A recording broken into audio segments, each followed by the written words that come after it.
Singer, feed off the arm.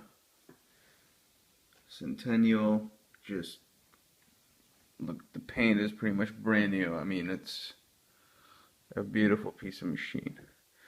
So I already did the flat felling. My technique is not the best.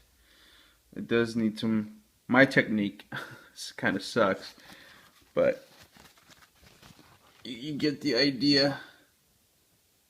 Stitching beautifully. So this is just 14-ounce selvage unsanforized denim. So it's pretty heavy duty. And here's that. Sounds beautiful. And those are your beautiful chain stitch. I'm using Tex 105 for the top, 60 for the bottom, and it's coming off beautifully. Once again, this is the felled,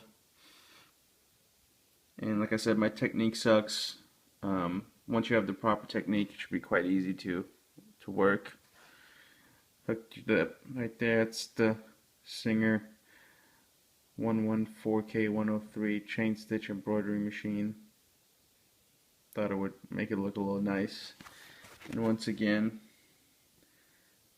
this is the flat felled edge. I mean, this is a absolutely gorgeous machine. I can't believe I'm selling it, but sometimes you have to make sacrifices that you don't want to make. If you have any questions, please just send me a message. Thanks. Bye.